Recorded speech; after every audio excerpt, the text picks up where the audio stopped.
made to you so special? Nothing. I'm just a kid from Brooklyn.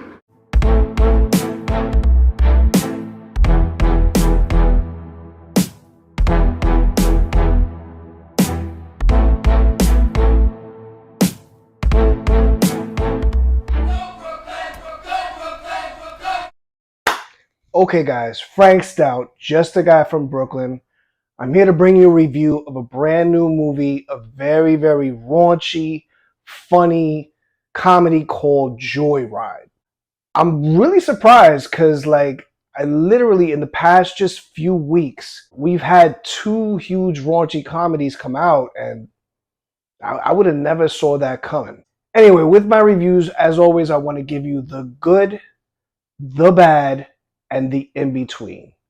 So let's start with the premise. When Audrey's business trip to China goes sideways, she enlists in the help of her childhood best friend, Lolo, Kat, her college friend, and Deadeye, Lolo's eccentric cousin.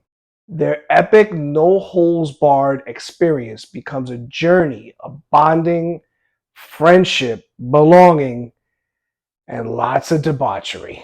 So let's begin with the good. And the good is, it's raunchy. I'm talking no limits. This movie is not afraid to push boundaries. The movie delivers all of this, but in a pure comedy setting. But even bigger is the four main characters. Audrey is Chinese, but she's raised in America by white parents. She's never been to China. She's not particularly fond of Chinese culture. Doesn't like the food, doesn't like the guys. I'm just a garbage American who only speaks English. And a little Gollum. My precious little filthy hobbitses. Do you guys have that here? Yeah, it's all over the world. She has issues with her identity, and yet that has always pushed her to be successful. Contrast that to Lolo, her best friend since they were kids. She was raised by her birth parents in America, but she has family in China, and she's kind of that struggling artist who's very, very secure in her skin. She's very, very sexual. I mean, that's kind of her thing. Sex isn't shameful, it's beautiful. Like the noises. Oh. But she also lacks that motivation for any type of success. Audrey gets sent to China to close a big deal with a Chinese client, but she doesn't speak Chinese. So she has Lolo come along with her strictly for translation, and this is strictly business. But Lolo, of course, has other plans. Kat is Audrey's college friend who's living in China. She's engaged to a coworker, but is scared to death that her coworker is going to find out her very, very raunchy past. I am a good Christian girl saving myself for marriage. Wait, what? Wait. You two have never had sex. Our connection is based on spiritual, not physical intimacy. Did you have a spiritual connection when the Jonas Brothers were Eiffel Towering you? Just so you know, I had to Google Eiffel Tower after I left the theater because I had no idea. Yeah, I'm one of those guys. I'm clueless. Rounding out the group is Deadeye. Deadeye, your cousin? Hey, Audrey. Oh, hi. Hey. Deadeye! Where did that come from?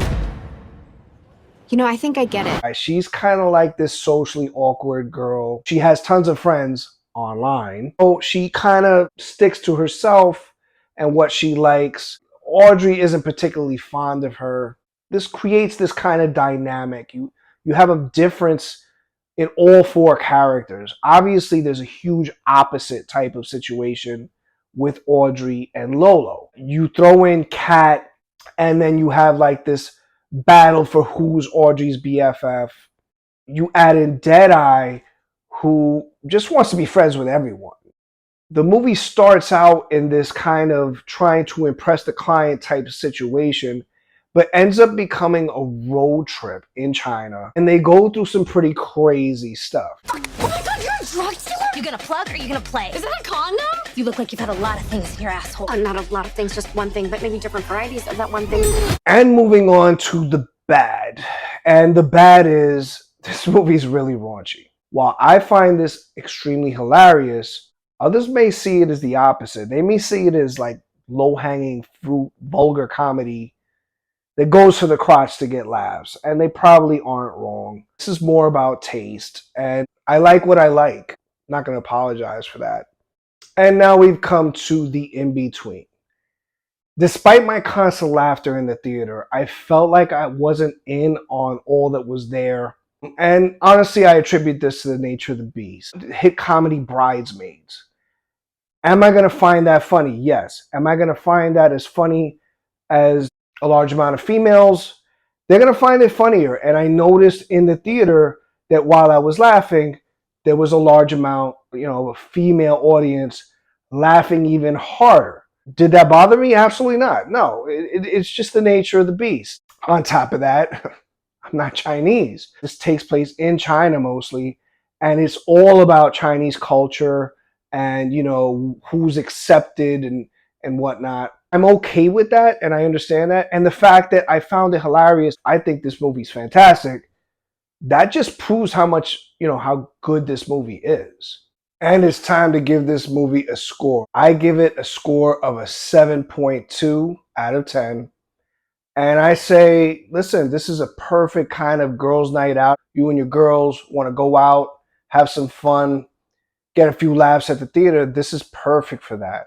Obviously, for those who don't like the raunchy stuff, yeah, you should skip this. In closing, Joyride is the comedy of the year.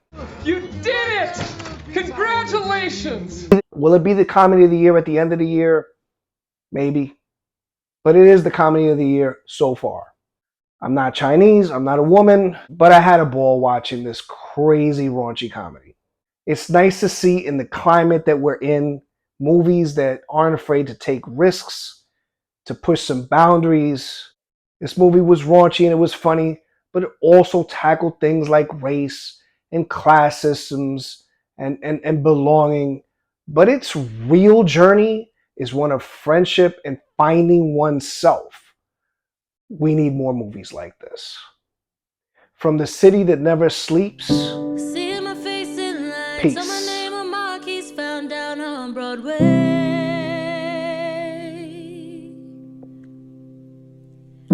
Even if it ain't all it seems, I got a pocket full of dreams, baby. I'm from New York, concrete jungle where dreams